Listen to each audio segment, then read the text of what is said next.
Hello Sagittarius, this is Inspire 2016 with your weekly tarot reading for the week commencing the 4th of November until the 11th of November 2024. The first card for you is representing, how do you feel about yourself? Your card is the Three of Wands. There are opportunities to expand your horizons through study, travel, business enterprise, and learning. You need to become more aware of the opportunities that exist for you right now, as there may be more than you are aware of. To best see and take advantage of them, you must concentrate, cooperate, and remain open-minded. You may be more aware that your best opportunities lie outside of your current environment, so it is time to think big. Consider what you can do to open doors for yourself and create more development and self-exploration opportunities. It also signifies the changes and challenges that are up ahead and that are associated with expanding your horizons and entering new territories. Given the man in this card can see far ahead of himself, then you are likely to already be aware of the upcoming changes and challenges and can prepare for them ahead of time. Similarly, this card is also about embracing change and adopting a longer-term view. It indicates you are in a position of strength as you control what happens around you. Thus, this is a card of vision and foresight and looking for greater possibilities. You are being encouraged to become a visionary and to dream beyond your current limitations. Now is the time to accept your vision and be confident that you will achieve it. Move fearlessly into new areas. Given the expanse of the water in the card, the Three of Wands often depicts travel. This card encourages you to think big in terms of where you want to travel to and what you will discover along the way. This card sees you traveling over water to a faraway country, where you will then have the opportunity to fully develop yourself and learn many new things. I see this as a wonderful card of opportunity that encourages you to be bold and take this leap of faith to truly develop who you are. The second card for you is representing, what do you want most right now? Your card is the Queen of Pentacles. What do you want most right now is for you to be able to live independently, with a stable income and with enough time and space to also nurture your family and loved ones. You may be trying to create a better balance between your home and work lives, giving it your all in both domains and trying not to compensate one for the other. At the same time, you are also able to find time to invest in yourself and ensure that you have enough time in between all of your other commitments. The Queen of Pentacles represents prosperity and security. She suggests that you have worked hard to generate a level of financial or physical security which, in turn, gives you the ability to be generous with others and to share your wealth and prosperity with those you love. You have used your financial prosperity to build a comfortable home environment, and you are focused on investing in your family, as well as your personal wealth. This queen asks you to maintain a compassionate, nurturing, practical and down-to-earth attitude when it comes to dealing with others and your present circumstances. You need to focus on creating a calm and balanced life for yourself. You need to be resourceful and practical, dealing with issues as they arise and coming up with realistic and simple solutions that fix the problem with minimal fuss.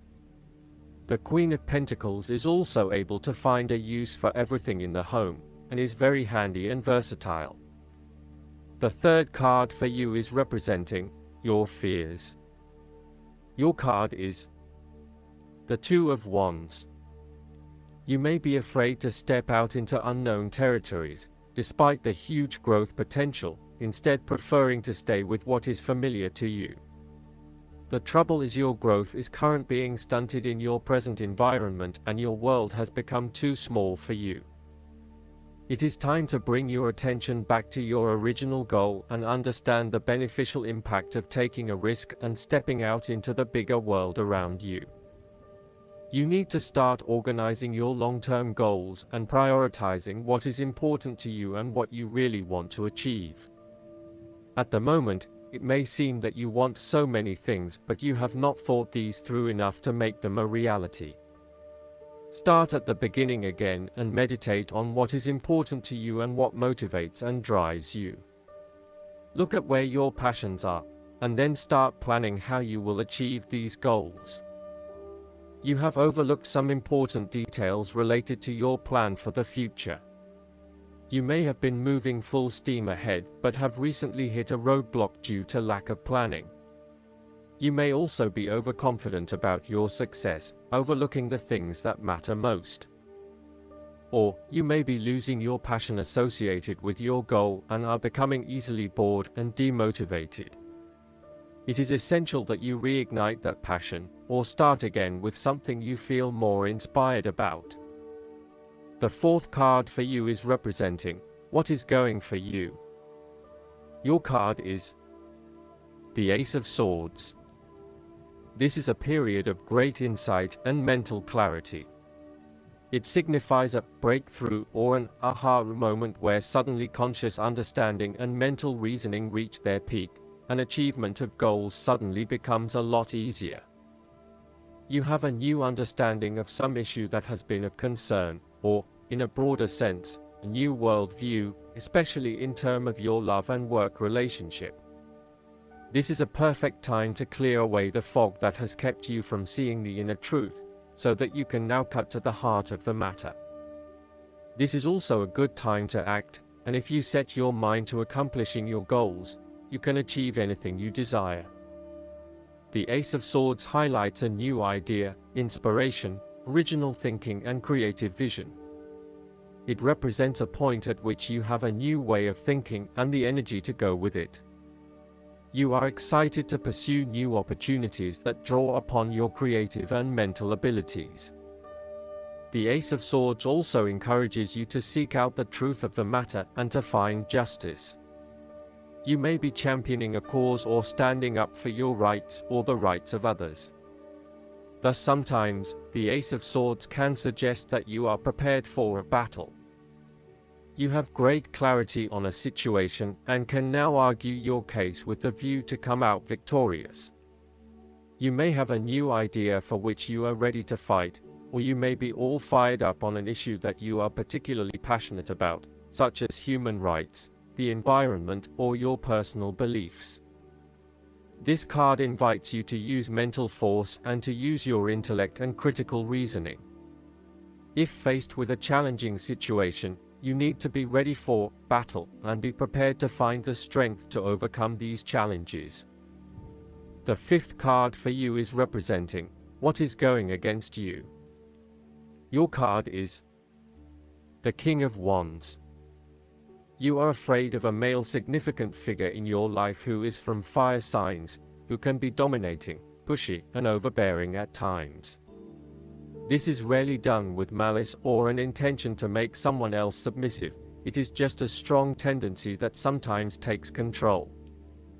He does not even realize when he crosses the line between being assertive and aggressive.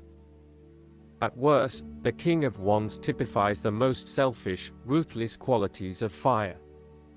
He can denote a manipulative business contact who will use you as long as it serves his purpose. He may be a rival, competitor, or unscrupulous opponent. In love, he represents a delightful flirtation that could wreak emotional havoc. He is only suitable for limited liaisons, holiday romances, or brief, passionate encounters. His flames are bright and warm, but soon die down.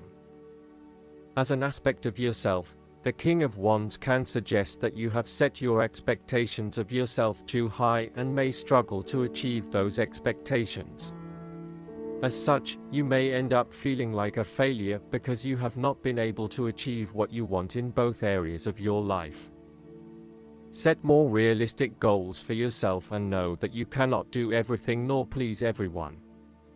There may also be times when you become frustrated with the lack of progress in your endeavors, particularly if this is being influenced by your dependence on others. You may find that there are some people who are holding you back and preventing you from fully realizing your dreams and goals. If this is the case, it is best to cut them loose, as no amount of energy will change their perspective. You may also need to be a bit more lenient on others and accept that not everyone has as much energy and drive as you to achieve results. Accept what they have to offer and do not expect anything more. The last card for you is representing the likely outcome that you may have. Your card is the Five of Swords. If you have been aggressive in your struggles, then you will soon accomplish your objectives. However, if you have been passive, you may need to compromise on your personal interests, giving in to the wishes of the opposing force. You will feel that there are more obstacles ahead, and you will not want to face the ordeal you know you must if you are to have what you want or the way you want it. Overall, you are in for a struggle, and there is more work or problems ahead than you are aware of now. Things will not go as well as they should, and you will have conflicts or clashes of will with others. Thus, the Five of Swords is a card representing ambition, but in the negative sense. Too much ambition without regard to the consequences to yourself or others results ultimately in a situation of loss for everyone. You may be represented either by the callous winner or the dejected losers. In any case, there is a negative connotation. If your focus is solely on winning your goals at any cost, you will eventually discover to your own dismay that the price of winning may not have been worth the reward. Arrogance and pride often go hand in hand with a difficult triumph such as this, and you must be careful not to think you are invincible. You have overcome a challenge, and you have the right to feel proud, but know that there will be other rivals to face and that some of them will eventually defeat you. Boasting to others that you are invincible is an invitation for someone to prove you wrong. If your victory was won through cheating or unethical conduct, beware of an attempt at vengeance. The advice of the Five of Swords is to pick your battles. You may be tempted to fight every conflict to ensure you get your way, to prove that you are right, or to defend yourself when you are feeling challenged or threatened by another person. However, most experts agree, choosing your battles wisely is a much better way of life than battling out every disagreement. Not only will picking your battles lead to a more peaceful existence, it is also more likely to strengthen your interpersonal relationships. Last but not least, the guidance card for you is the Rose-Pink Dragon. Receiving this card suggests that your higher heart is ready to connect to the cosmic heart. Ask the Rose-Pink Dragons to touch your heart center and sense it awakening and expanding. When the 4 central petals open, they sparkle with diamond light. They contain the higher facets of the love energy of the universe. Be aware of them lighting up so that all 33 facets of your heart center are active. You may see or sense a shaft of rose-pink light flowing from your heart right up to the cosmic heart, which opens wide to you. Breathe soft, warm pink light into your aura. Notice how you transcend your emotions as the rose-pink dragons stay close to you and light you up. I hope that you enjoy everything, and if you like the reading, just please click subscribe and you will get instant notifications every time we publish a new video right to your YouTube. Thanks.